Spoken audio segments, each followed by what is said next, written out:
Hi there, I'm Dylan Tanner, and this is the third episode of Movement for Mind and Meaning. Today I'm going to talk about those times when you feel like you have so many things going on in your head and so many plans you end up doing nothing, and what you can do to get clear and move forward. I just want to talk about apathy a little bit, because it's a big part of my life, my mental health symptoms. That feeling like I have no direction, or passion, or purpose, and even losing the wanting to do anything with my life or my days. A complete emotional numbness towards life. This is by far the hardest thing I have to deal with in my own mental health journey. I've dealt with ups and downs before. I've dealt with constant suicidal thoughts and ideation.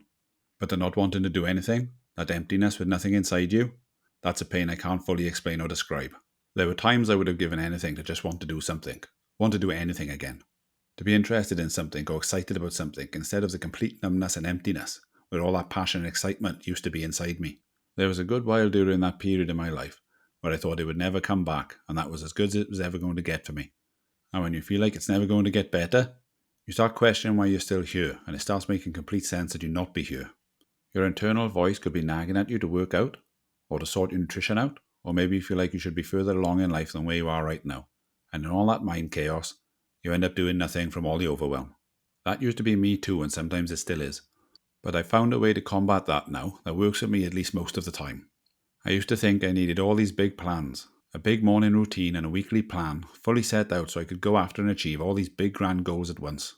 When you're going through a time where you're not doing too well and feeling like you're not getting much done or going anywhere in life, you can start to feel desperate and like you need to attack all these big plans. And what happens? That first morning comes and you're so overwhelmed, coupled with complete apathy, you do absolutely nothing. Or you might even get through a part of that first day, and what happens? You're left completely exhausted because it was too much for where you are right now.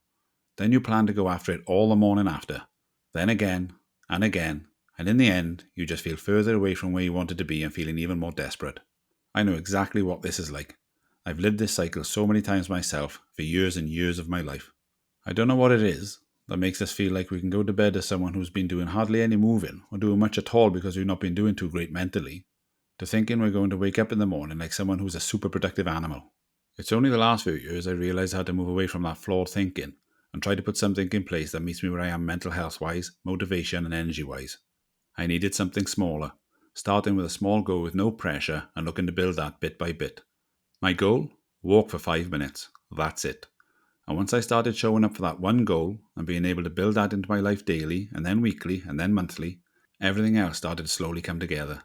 When it became a regular thing for me and I started to recover confidence in myself that I could keep it up, I started going for longer walks or faster walks, and I was able to start putting in daily and weekly step goals to work towards, and it really built up and grew over time. All from that one goal of walking for just 5 minutes for just one day. That one goal gave my day shape. It didn't fix me or my life, of course not, but it gave me a rhythm, something small and simple that I could build and work towards. And of course, when you're in the grey, momentum isn't just hard, it's almost impossible because you feel like you can't get one thing going.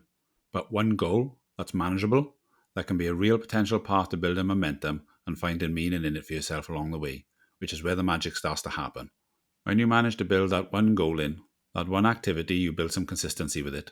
You start to see yourself as someone who can get up and get going. Someone that can be consistent and improve at something despite having mental health issues going on.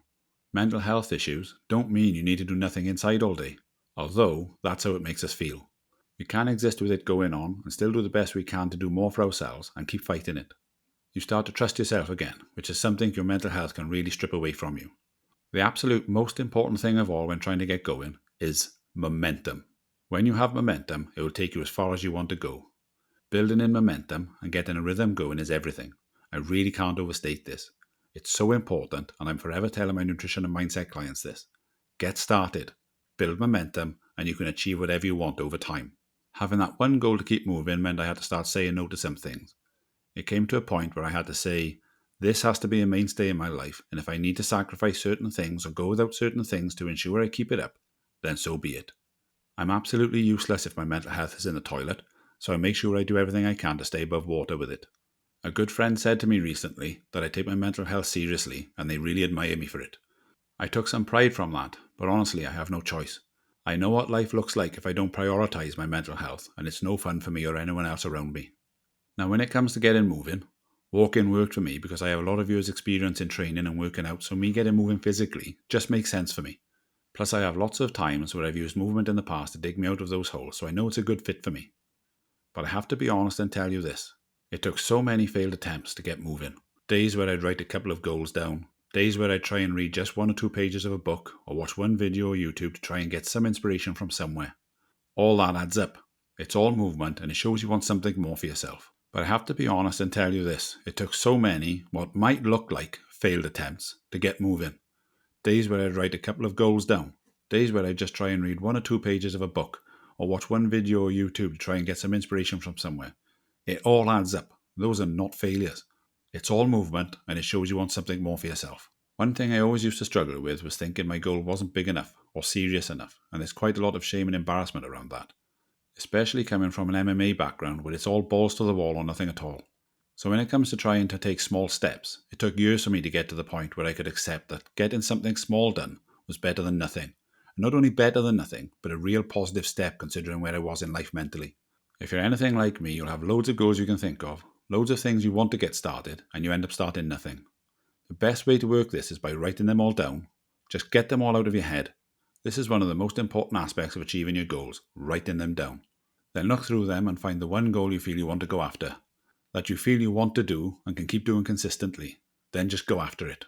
Choosing one goal like this and making it a mainstay is always going to be so much more beneficial than 10 goals you start and stop over and over again. I see it all the time.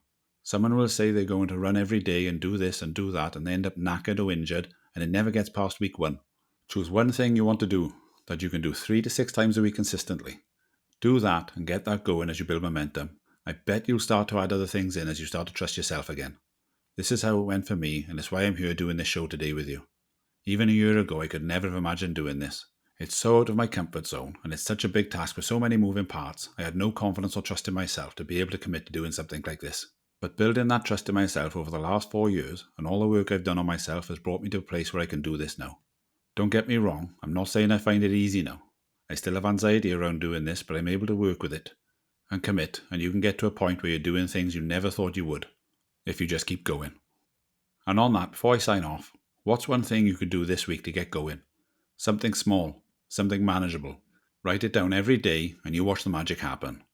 That's it for today's episode. I hope you enjoyed. I'm Dylan Tanner, and this is Movement for Mind and Meaning, a place for people just like you who want to keep trying for something more.